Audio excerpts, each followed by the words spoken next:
Do you remember Superman, 1978?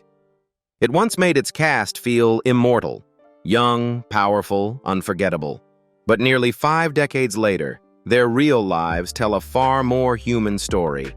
From quiet disappearances to heartbreaking endings, the changes are ones you never saw coming. And once you see where they are now, you'll never watch the film the same way again. Christopher Reeve as Superman and Clark Kent Superman, the last son of Krypton in Superman, was portrayed by Christopher Reeve. At 26 years old, he carried the impossible task of embodying both a godlike hero and an awkward man hiding in plain sight. His calm authority and restrained vulnerability redefined what a cinematic superhero could be. That performance would quietly set the course of his entire life. Born September 25, 1952 in New York City and raised in Princeton, New Jersey, Christopher D'Olier Reeve grew up in a household shaped by ambition and emotional distance. After his parents' divorce when he was 4, he moved between homes and learned early that approval often came through achievement. Acting became his discipline, leading him to study at Cornell University and Juilliard, where his seriousness set him apart. Even as Superman made him world famous, films like Somewhere in Time and later The Remains of the Day earned him a BAFTA award and long overdue critical respect. That duality, public strength, private pressure, followed him throughout adulthood. Reeve deliberately turned away from many blockbuster roles, choosing stage work and challenging characters instead, a decision that often puzzled Hollywood. Behind the scenes, he carried unresolved tension with his father and a constant fear of being defined by a single role. In 1995, his life split into before and after. A riding accident left him paralyzed from the neck down, dependent on a wheelchair and ventilator, confronting him with physical suffering and profound psychological despair. Supported by his wife Dana Reeve, he rebuilt himself not as an actor first, but as an advocate, becoming a leading voice for spinal cord research and disability rights while enduring repeated infections and declining health. Finally, he died on October 10, 2004, at the age of 52, from cardiac arrest linked to long-term complications of quadriplegia. At the time of his death, his net worth was estimated at around $10 million, drawn from acting, writing, and advocacy. In the end, the man who once made the world believe he could fly taught it something far harder: how to endure without wings. Margot Kidder as Lois Lane. Lois Lane, the fearless reporter of Superman, was played by Margot Kidder. At 30 years old, she brought nervous energy, intelligence, and vulnerability to a character who refused to stand in a hero's shadow. Her performance made Lois feel human beside perfection. That spark would define both her fame and her burden.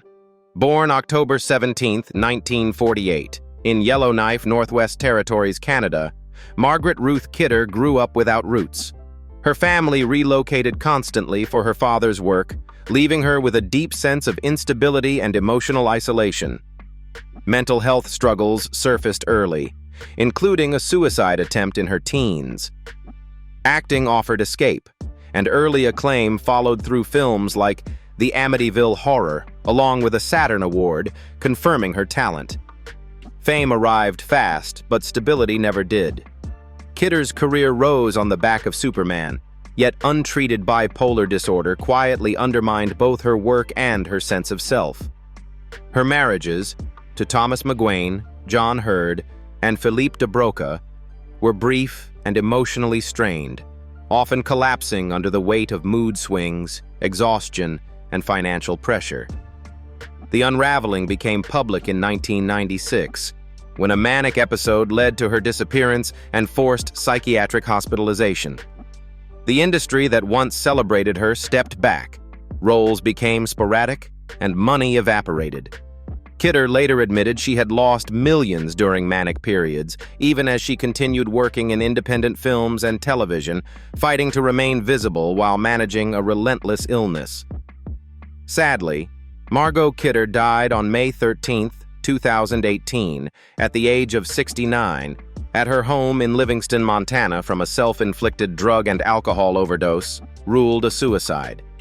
She was cremated, with her ashes scattered in places she loved across Canada and Montana. Her net worth at death was estimated at around $300,000, a quiet and painful contrast to her earlier stardom. Marc McClure as Jimmy Olsen. Jimmy Olsen, the eager young photographer of Superman, was played by Marc McClure. At 21 years old, he gave the Daily Planet its wide-eyed heart and youthful urgency. His presence grounded the myth with everyday curiosity in the franchise. Born March 31, 1957, in San Mateo, California, Marc Allen McClure grew up in a modest, steady household where ambition mattered more than money. Drawn to performance early, he took drama classes while working to support his passion. Early screen turns built confidence, and roles in films like Freaky Friday and later Back to the Future proved his timing and warmth could carry beyond a single universe. Those credits became proof that he could belong to pop culture without being consumed by it. McClure's career became a study in consistency rather than volatility. He returned as Jimmy Olsen across every Christopher Reeve era installment from Superman 2, Superman 3, Superman 4, and even Supergirl. Outside the cape, he embraced character work and television, choosing longevity over headlines and avoiding the boom and bust cycle that swallowed many peers. Off-screen, stability defined his private life. He married Carol Corson Cowley in 1985, and the marriage endured for decades.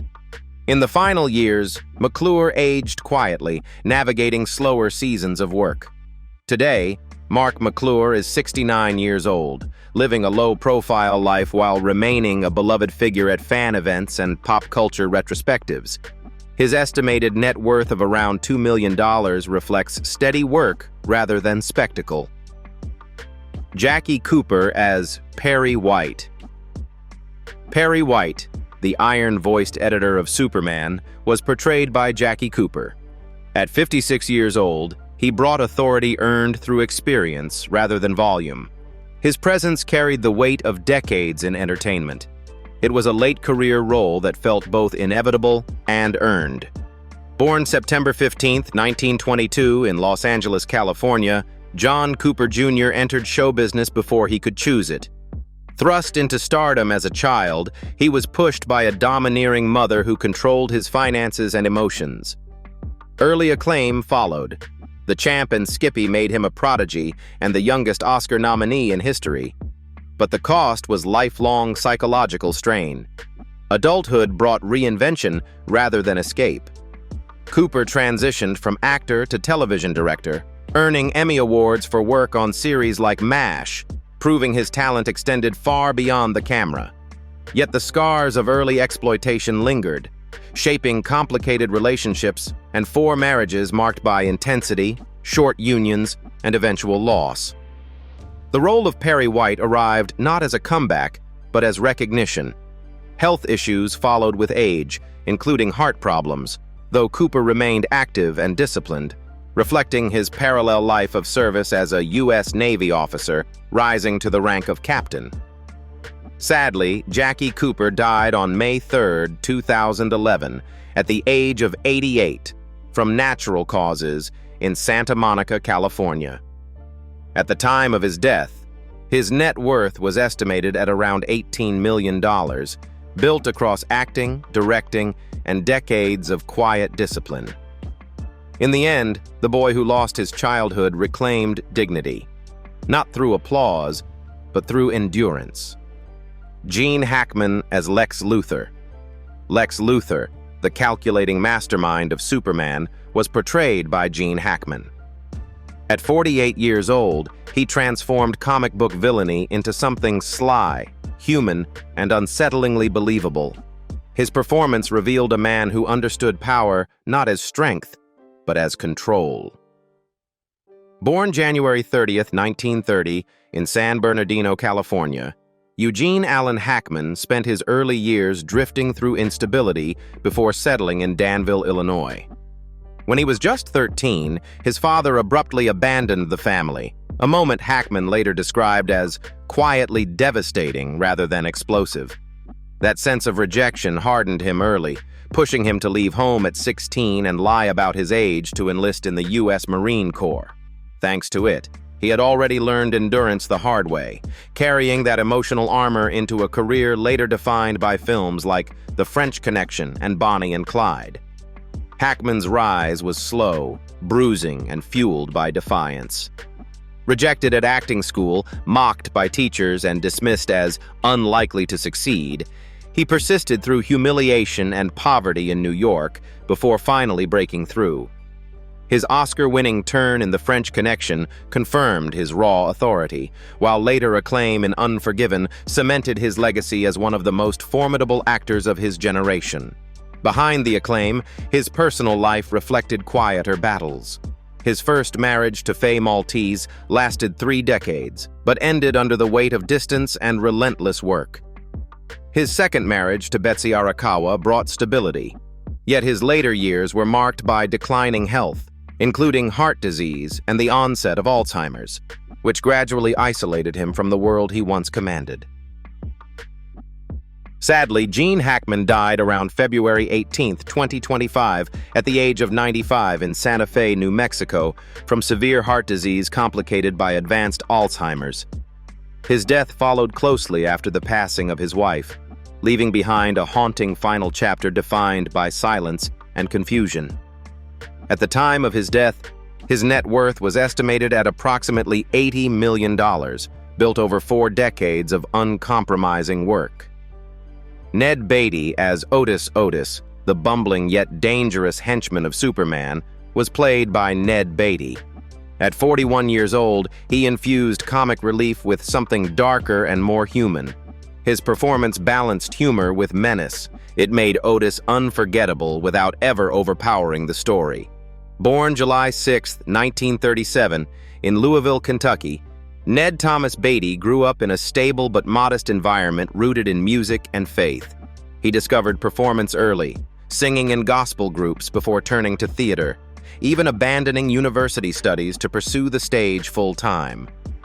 Those formative years built discipline rather than illusion, later evident in his fearless film debut in Deliverance and his Oscar-nominated role in Network, which showcased emotional range few expected. Beatty never chased stardom in the traditional sense. Instead, he embraced the life of a character actor, appearing in more than 160 film and television roles, content to serve the story rather than dominate it. That philosophy made him indispensable, equally convincing in political thrillers, comedies, and animated films like Toy Story 3.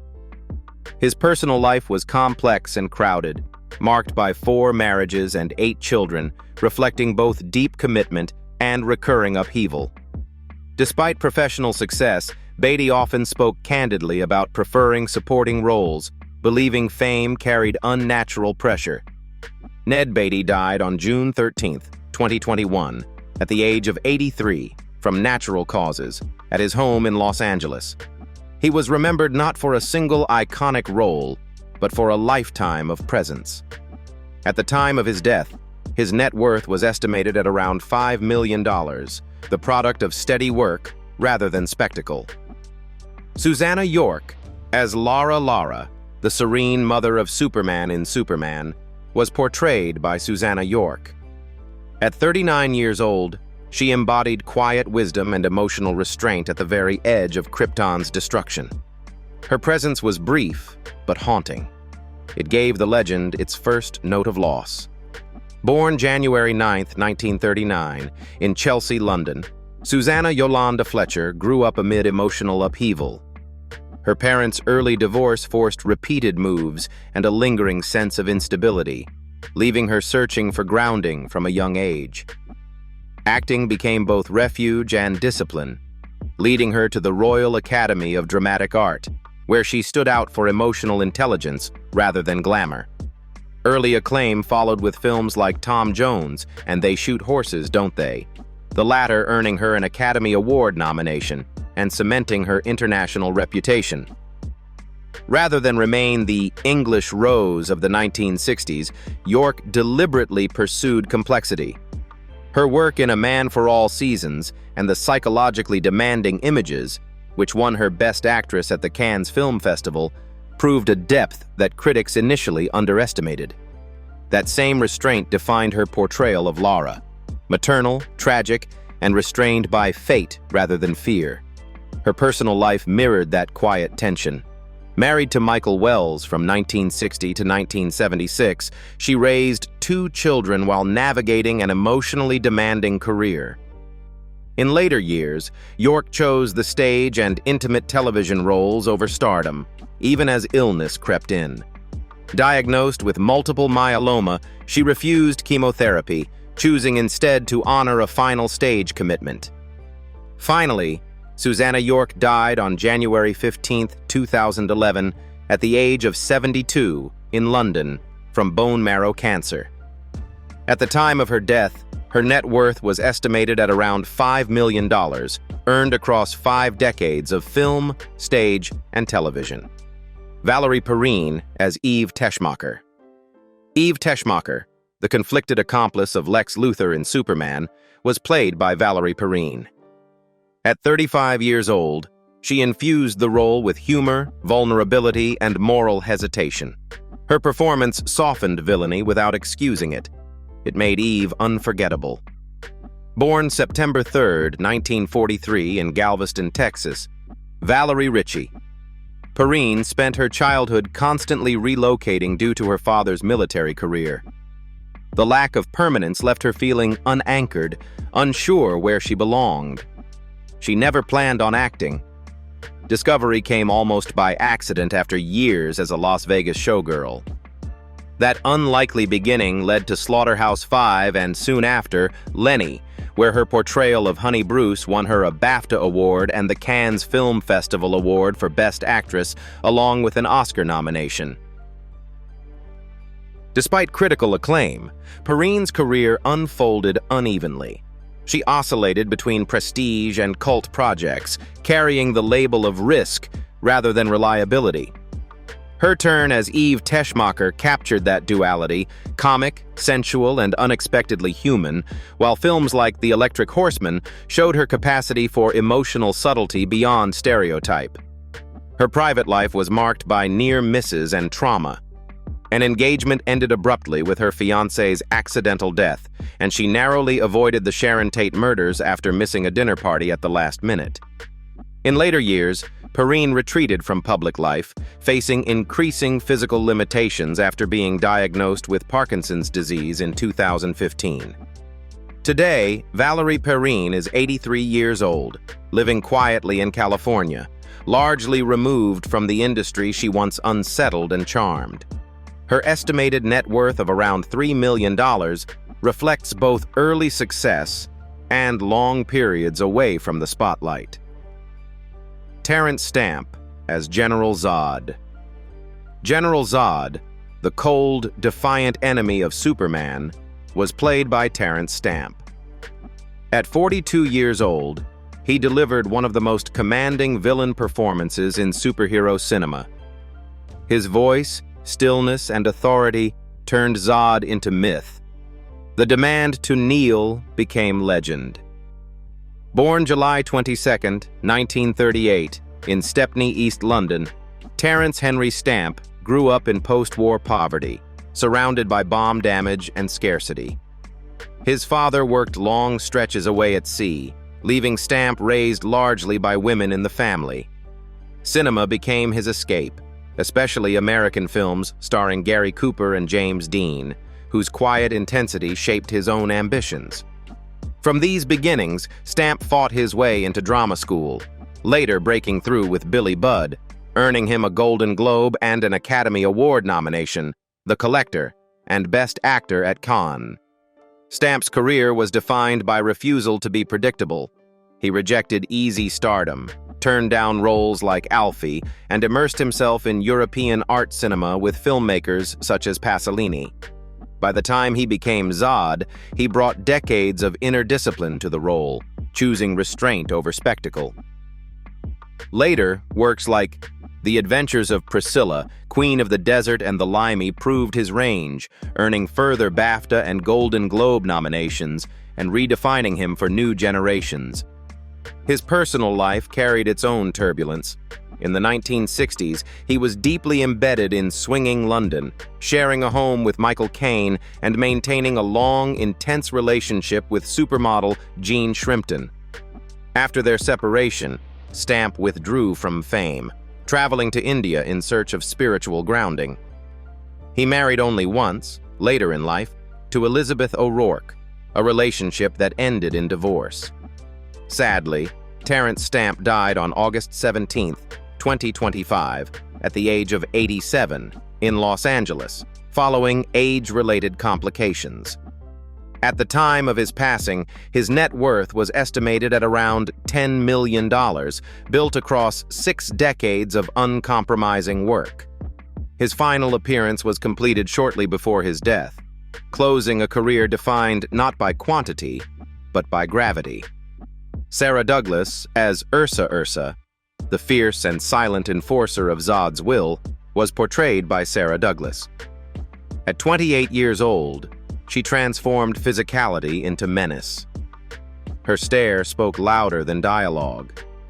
Ursa became an icon without mercy.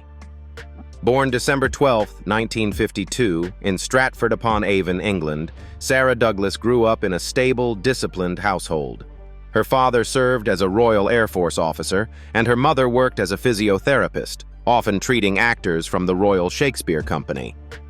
Though her upbringing lacked trauma, Douglas felt pressure to prove herself beyond privilege, training rigorously at the National Youth Theatre and Rose Bruford College before earning her place on screen. Her breakthrough came after an exhaustive casting process in which she defeated hundreds of actresses for the role of Ursa. That performance defined her career, opening doors to fantasy and television roles such as Queen Taramis in Conan the Destroyer and her long-running arc as Pamela Lynch in Falcon Crest. Rather than chase leading lady status, Douglas embraced strong antagonists. Her personal life was brief and turbulent. Married to actor Richard Leparmentier in 1981, the relationship ended in divorce just 3 years later, leaving emotional scars that coincided with the most demanding years of her career. Unlike many contemporaries, Douglas avoided scandal, instead retreating into steady work across television, voice acting, and stage, quietly reshaping her professional identity. As of 2026, Sarah Douglas is 74 years old, continuing to appear at conventions, stage projects, and select screen roles while living between the UK and the US. Her estimated net worth of around $2 million reflects a career built on consistency rather than spectacle. Jack O'Halloran as Non. Non, the silent enforcer of Krypton's rebellion, was portrayed by Jack O'Halloran. At 37 years old, he turned sheer physical presence into menace. He did not need dialogue to intimidate. His size alone made Non unforgettable. That kind of menace did not come from nowhere. Born April 8, 1943, in Philadelphia, Pennsylvania, Jack O'Halloran entered life under a cloud of secrecy and danger. Raised by his mother and stepfather, he later revealed that he was the illegitimate son of infamous mafia boss Albert Anastasia, a truth that shadowed his childhood with fear, violence, and constant unease. Growing up around crime and whispered threats forced him to mature quickly, shaping a survival instinct that would later define both his boxing and acting careers. Before Hollywood, O'Halloran fought his way through 57 professional heavyweight boxing matches, facing future legends like George Foreman and Ken Norton. The ring was brutal, unforgiving, and formative, ending when health issues and hard losses closed the door on a title dream. Acting followed almost by accident, beginning with Farewell, My Lovely, and exploding into cult recognition through King Kong and later Dragnet, but it was Non that permanently fused his physical past with cinematic identity. Today, Jack O'Halloran is 83 years old, living quietly and largely removed from Hollywood, remembered as a rare crossover figure who carried real-world violence into controlled cinematic power. His estimated net worth of around $1 million reflects a life built not on fame, but on endurance, proof that some legends speak loudest without ever saying a word. Marlon Brando as Jor-El, the tragic father of Superman, was portrayed by Marlon Brando. At 54 years old, he brought gravity and inevitability to the role. His few scenes framed the entire myth. The voice of Krypton's conscience belonged to him. That authority was forged in pain long before Krypton ever fell. Born April 3, 1924, in Omaha, Nebraska, Marlon Brando grew up in emotional chaos. His mother struggled with alcoholism, his father ruled through fear and discipline, and home was a place of instability rather than safety. Acting became rebellion and refuge, a way to control emotion rather than be crushed by it. From a streetcar named Desire to On the Waterfront, he revolutionized screen acting, later winning a second Academy Award for The Godfather. Brando's career was a paradox, unmatched genius colliding with self-destruction. He rejected Hollywood rules, refused authority, and dismantled traditional stardom even as he benefited from it. Films like Apocalypse Now and Last Tango in Paris revealed an actor willing to psychologically wound himself for truth, while his portrayal of Jor-El distilled that intensity into calm, almost fatalistic wisdom. His personal life was equally turbulent. Married 3 times, to Ana Kashfi, Movita Castaneda, and Tarita Teripaya, Brando fathered 11 children, many of whom faced tragedy, addiction, and legal trouble. He battled obesity, diabetes, emotional isolation, and long-term illness, carrying guilt and grief that followed him into his final years. Sadly, Marlon Brando died on July 1, 2004, at the age of 80, from respiratory failure caused by pulmonary fibrosis after years of declining health. He was cremated, his ashes later scattered in Tahiti and Death Valley, alongside those of his closest friend. At the time of his death, his net worth was estimated at around $20 million, but his true legacy was immeasurable. An actor who changed cinema forever, yet never escaped the weight of his own humanity. Glenn Ford as Jonathan Kent. Jonathan Kent, the quiet moral anchor of Superman, was portrayed by Glenn Ford. At 62 years old, he brought gravity without force. His performance felt lived in, restrained, and paternal. It grounded a godlike story in human decency. That calm authority was earned over decades of upheaval. Born May 1, 1916 in Sainte-Christine d'Auvergne, Quebec, Ford grew up in a working-class family that migrated to the United States during his childhood, chasing stability. Money was tight, discipline was strict, and his father insisted he learn practical skills in case acting failed. That lesson, self-reliance before glamour, stayed with him for life. Early struggles, wartime service, and chronic health issues, including duodenal ulcers. By the 1940s and 1950s, Ford became one of Hollywood's most reliable stars, excelling as ordinary men under pressure. Films like Gilda and The Big Heat defined film noir masculinity, while Blackboard Jungle proved his dramatic range.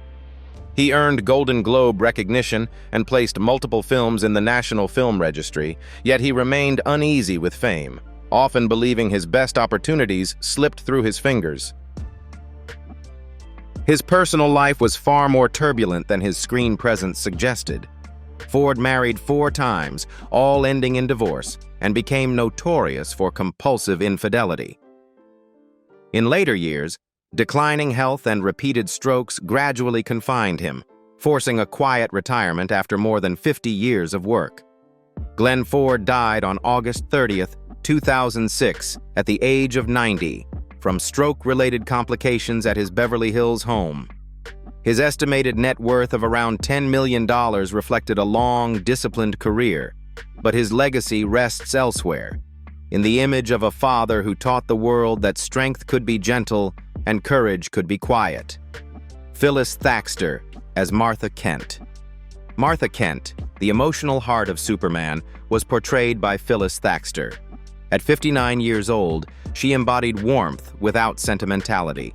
Her presence felt maternal, not performative. She made Smallville feel like home, That softness was backed by resilience formed early.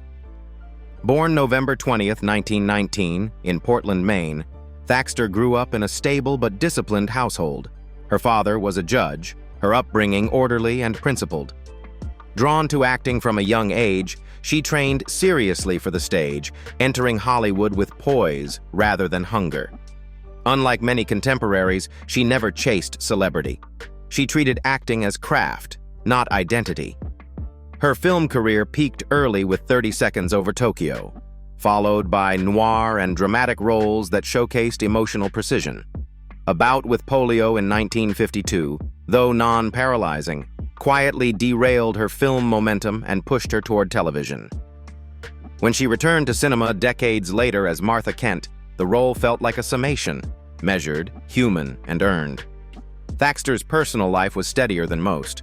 She married twice, raising 2 children, and found lasting companionship in her second marriage, which endured for over 4 decades. Yet her final years were marked by loss of self as Alzheimer's disease slowly erased memory and independence, an 8-year decline that removed her from public life long before her death.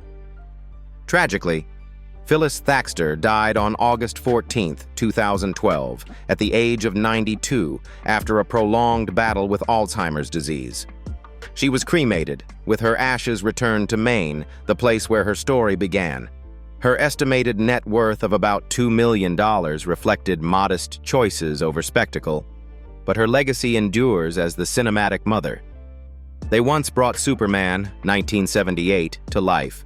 Then time quietly rewrote their stories.